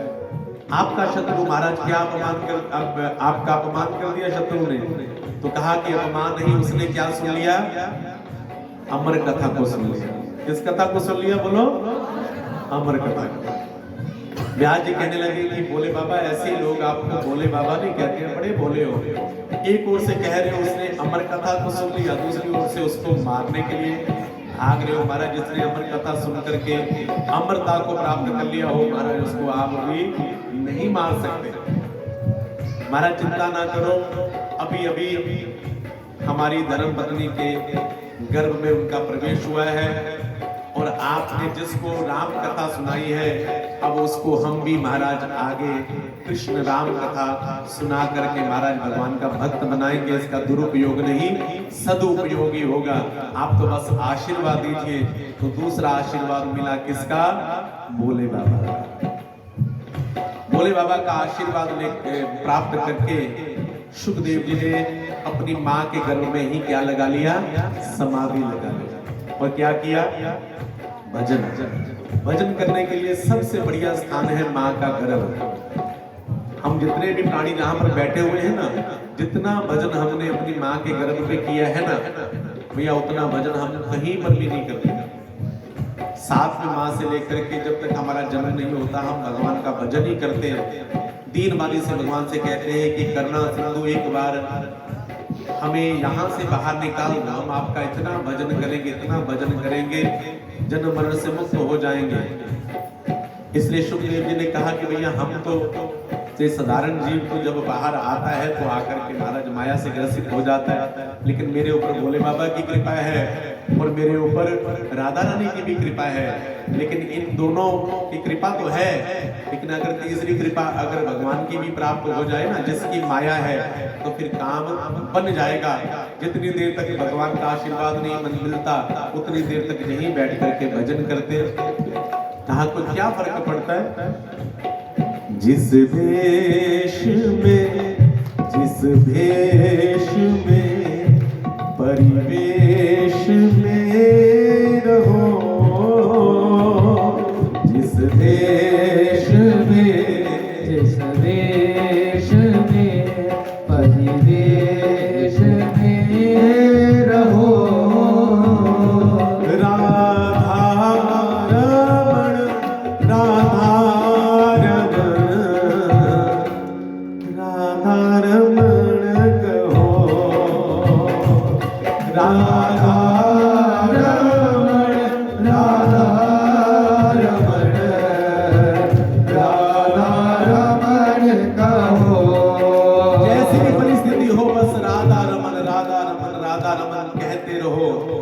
सुख में हो तो भी, दुख में हो तो भी, कहीं पर भी हो।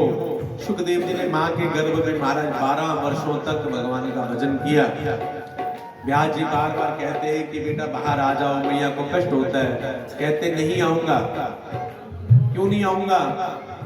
क्योंकि भगवान की माया पकड़ लेती है। तो कहा कि बेटा आ जा, आशीर्वाद है कि भगवान की माया नहीं पकड़ेगी। तो कहा कि आपका कहना कैसे मान लूं? माया क्या आपकी है? जिसकी माया है अगर वो आकर के कहेगा ना तो फिर बाहर आऊंगा। तब जाकर के भगवान को आना पड़ा, भगवान को आकर के गर्भ में आश्वासन देना पड़ा कि शुभ बाहर आ जाओ, मेरी माया आपका कुछ भी नहीं बिगाड़ेगा। तभी महाराज माँ के गर्भ से बाहर आए और सीधे चले गए कहाँ? जंगल की ओर। और जंगल में जाकर के अपने मन से कहने लगे क्या? हंसा कृष्ण कृष्ण कहना रे, जब तक रहना रे। हंसा कृष्ण कृष्ण कहना रे, जब तक रहना रे। ओ मेरी आँखों में कृष्ण, मेरे कानों में कृष्ण, मेरी आँखों में कृष्ण, मेरे कानों में मेरे अंगों में कृष्ण, मेरे मेरे अंगों में कृष्ण। वो कृष्ण चितड़ीदा कहना रे, कृष्ण चितड़ीदा कहना रे, जब तक रहना रे। हंसा कृष्ण कृष्ण कहना रे, जब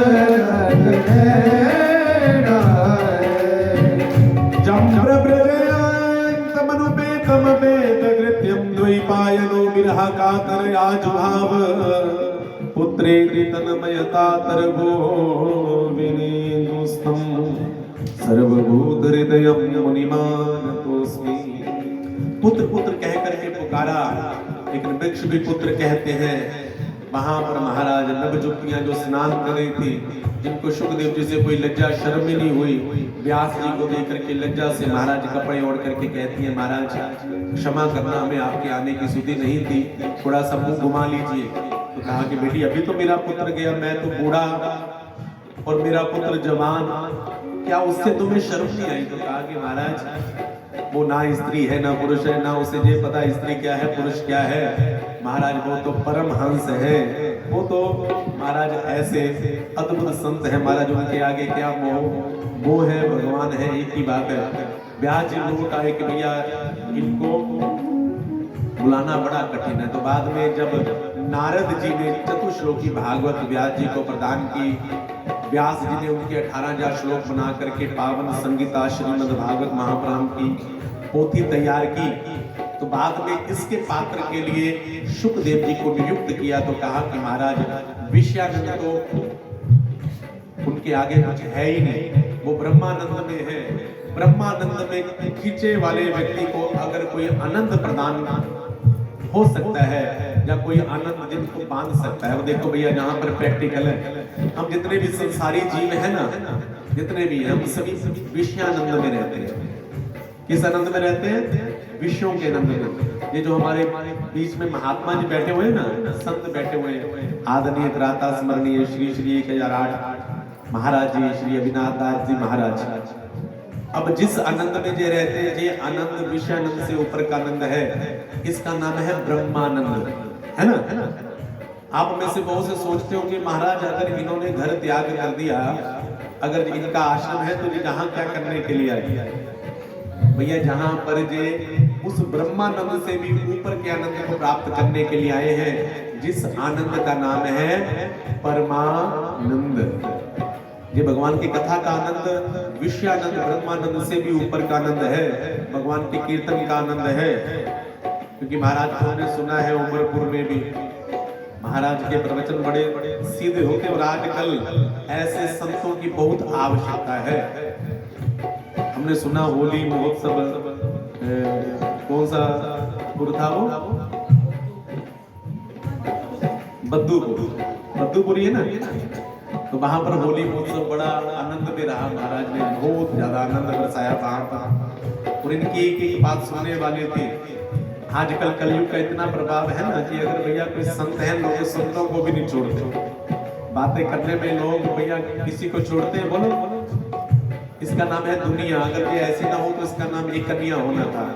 इसलिए अगर बढ़िया संत आपको मिल जाए ना, तो अब इनके साथ मिलकर के लगता है कभी कभी ऐसी फीलिंग आती है कि महाराज ऐसा लगता है कि जी हमारे घर की सदस्य है। ऐसा लगता है ना आप सभी को, हर किसी से प्रेम करना, हर किसी के साथ मिलजुल करके रहना। भैया ये संतों की परिभाषा है, जो हमने रामायण में बताई, जो हमें रामायण में सिखाई है, जो हमें भागवत में सिखाई है।